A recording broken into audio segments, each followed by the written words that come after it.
We meet here at a moment of testing for Europe and the United States, and for the international order that we have worked for generations to build.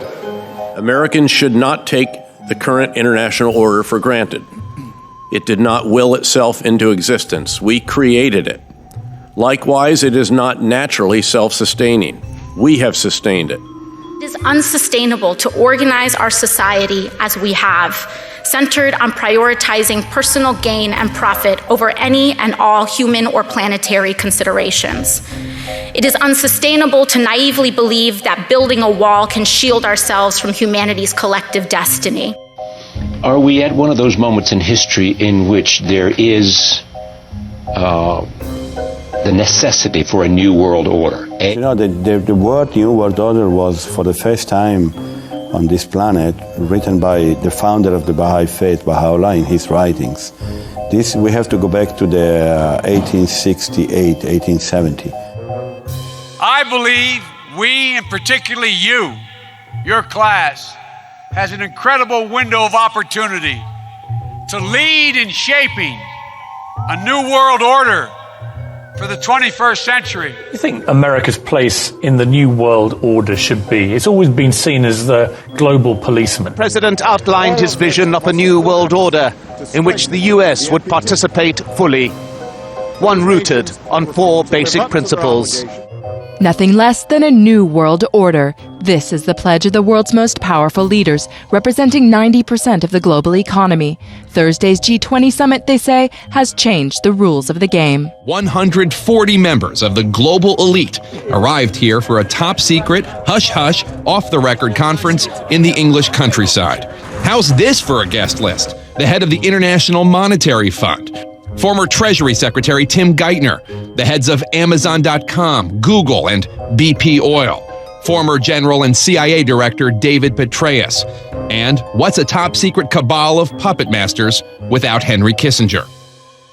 The affirmative task we have now is to actually create a new world order. There's a need for a new world order, but it has different characteristics in different parts of the world. Never before has a new world order had to be assembled from so many different perceptions or on so global a scale.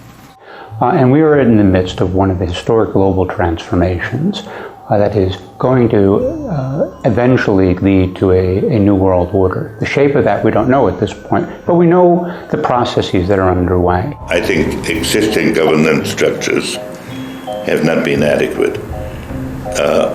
And exactly what the new structure should be, I don't know. But it requires an understanding that the new governance structure will have to be more multilateral. In her book and in this last debate, she talked about getting the approval or the support or the mentoring of Henry Kissinger. It's an honor to have Dr. Kissinger with us,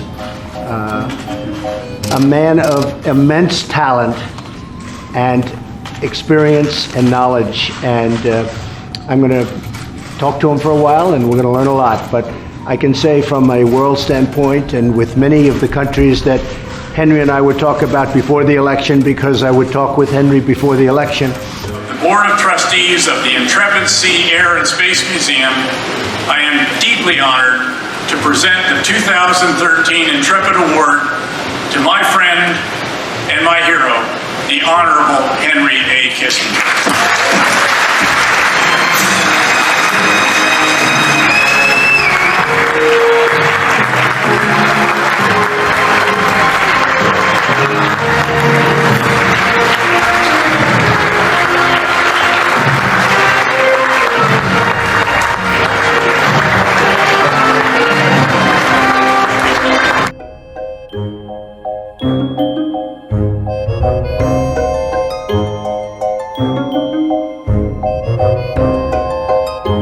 And we can only realize the promise of this institution's founding to replace the ravages of war with cooperation if powerful nations, like my own, accept constraints. I think the global policeman should be the United Nations.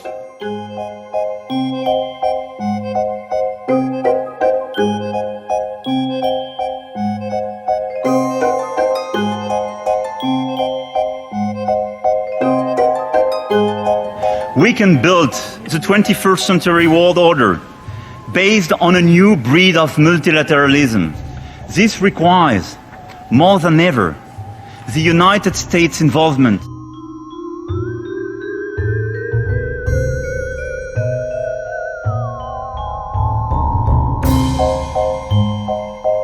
One of the banners of Baha'u'llah is the earth is but one country and mankind its citizen.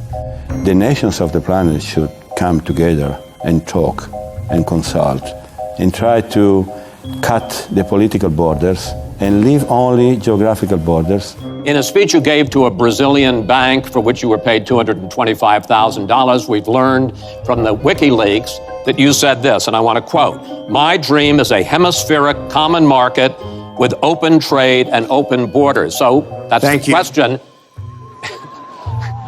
Binding ourselves to international rules over the long term enhances our security. We need a new order that recognizes that every person on this planet shares a common humanity. A new world order, a new consensus as to how life should and could be lived. This is the best chance to begin to establish the new world order. President Bush said, and it's a phrase that I often use myself, that we needed a new world order. It is a big idea, a new world order, where diverse nations are drawn together in common cause to achieve the universal aspirations of mankind: peace and security, freedom, and the rule of law. Such is a world worthy of our struggle and worthy of our children's future. The idea is to have an international monetary system in order that the speculations on currencies will come to an end. So this would be something like the euro was adopted for Europe. You're talking about a world currency. Yes. You know, the euro, the European Union is just an example of what I'm saying, because from 6 nations in the 50s, now we are 27. And from different currencies and different laws and different passports and different ideas, now we have one common passport, we have one common currency, we have one common tribunal. Some of the points have been already fixed. So this should be happen exactly with the rest of the world. And slowly, slowly, in some generations, we will have a world currency, we will have a world tribunal, we will have a world government. What would you say to those cynics who say, look, this is impossible, this is an impossible dream? So a world government would work. It would work. And you know, I'm neutral about a lot of politics, but for real, a world government would make sense, because there's so many governments, and the reason why there's so many wars is because all these governments conflict. But if it was one government, like the United States of planet Earth or something, which is what we're pitching for, yeah, I'm for it, man, 100%.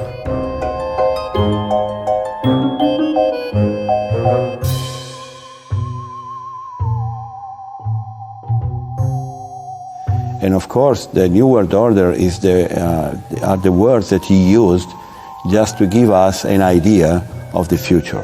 So the New World Order is not the goal of the Baha'i Faith, but it's an instrument. It's an instrument that in the future of the planet, the people will be used to reach unity. When we are successful, and we will be, we have a real chance at this new world order.